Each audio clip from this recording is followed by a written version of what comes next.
Hello friends, welcome to খেল দুনিয়া। প্রত্যাশা মতোই আজকের কিন্তু মোহনবাগানের বিদেশির নাম ঘোষণা করে দেওয়া হলো। পঞ্চম বিদেশি হিসাবে কিন্তু সই করলেন অ্যালবার্টো রড্রিগেজ। তো অ্যালবার্টো রড্রিগেজ যে মোহনবাগানের সাথে লিঙ্ক আপ করেছে সেটা কিন্তু তোমাদের এক সপ্তাহ আগেই আমি জানিয়ে দিয়েছিলাম।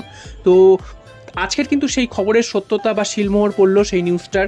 অ্যালবার্টো রড্রিগেজ মোহনবাগানে যোগদান করলেন এবং অ্যালবার্টো রড্রিগেজ মোহনবাগানে যোগদান করার পর জানিয়েছেন যে মোহনবাগানের মতন হিস্টোরিক ক্লাবে তিনি যোগদান করে খুবই গর্বিত।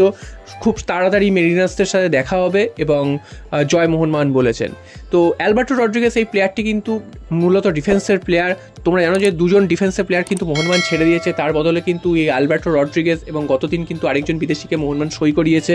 তো এই সই করানোর ফলে কিন্তু মোহনবাগানের ডিফেন্সটা কিন্তু অনেকটাই শক্তপোক্ত হবে মনে করা হচ্ছে। কারণ এইসব প্লেয়ারদের যদি তোমরা পূর্ব খেলা দেখো, প্রিভিয়াস যেসব ম্যাচ তারা খেলেছেন যেসব ক্লাবে ছিলেন, তো সেখানে তোমরা যদি দেখে থাকো সেক্ষেত্রে দেখা যাচ্ছে যে তারা খুবই কিন্তু শক্তিশালী একজন ডিফেন্ডার।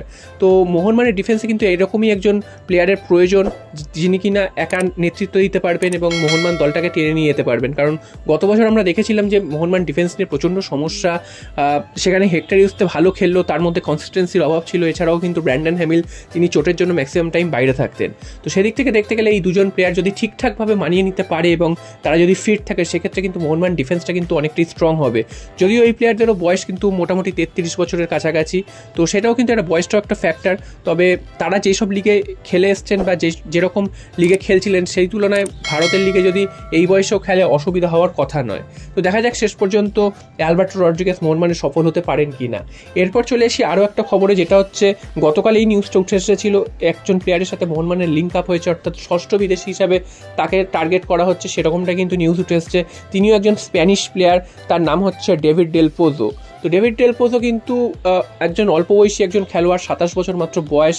তো তিনি কিন্তু স্পেনের 3rd ডিভিশন ক্লাবে খেলছিলেন এবং তার আগে তিনি 2nd ডিভিশন ক্লাবেও খেলার অভিজ্ঞতা রয়েছে। এছাড়াও গেটাফেতে তার খেলার অভিজ্ঞতা রয়েছে। তো এরকম একজন প্লেয়ারকে তিনি মিডফিল্ড পজিশনে তিনি খেলেন। তো এরকম একজন প্লেয়ারের প্রতি কিন্তু ইন্টারেস্ট শো করেছে মোহনবাগান, সেটা কিন্তু স্প্যানিশ মিডিয়ার দাবি। এবং সেখানে কিন্তু শুধু মলিনা নয়, মলিনা ছাড়াও সার্জিও লোবেরা তারও কিন্তু পছন্দের প্লেয়ার, তিনিও কিন্তু নজর রাখছেন, অর্থাৎ মোহনবাগান এবং উড়িষ্যা দুটো ক্লাবে কিন্তু নজর রাখছে। তো এই প্লেয়ারটিকে যদি মোহনবাগান নিতে পারে সেক্ষেত্রে মোহনবাগানের মিডফিল্ডে যে সমস্যা ছিল সেই সমস্যাটার অনেকটাই সমাধান হবে। যদিও ডিফেন্সিভ মিডফিল্ডের মোহনবাগানের প্রয়োজন, এই প্লেয়ারটির অ্যাকচুয়াল পজিশন কিন্তু ডিফেন্সিভ মিডফিল্ড নয়, তার কিন্তু অ্যাকচুয়াল পজিশন হচ্ছে নর্মাল মিডফিল্ডে।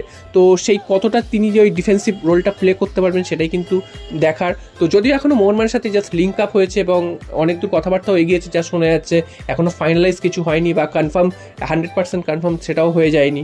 তো এই প্লেয়ারটিও যদি মোহনবাগানে আসে সেক্ষেত্রে কিন্তু স্প্যানিশ এবং অস্ট্রেলিয়ান প্লেয়ারদের একটা মেলবন্ধন হবে। কারণ মোহনবাগান কিন্তু অস্ট্রেলিয়ান এবং স্প্যানিশ প্লেয়ার ছাড়া অন্য কোনো প্লেয়ারদের কিন্তু নজর দিচ্ছে না। তো দেখা যাক শেষ পর্যন্ত এই প্লেয়ারটিকে মোহনবাগান সই করাতে পারে কি না। যদিও অনেক দূর কিন্তু কথাবার্তা এগিয়েছে এবং শেষ পর্যন্ত যদি ফাইনালাইজ হয় সেক্ষেত্রে তোমাদের সেই নিউজটা কিন্তু অবশ্যই আমি জানিয়ে দেবো।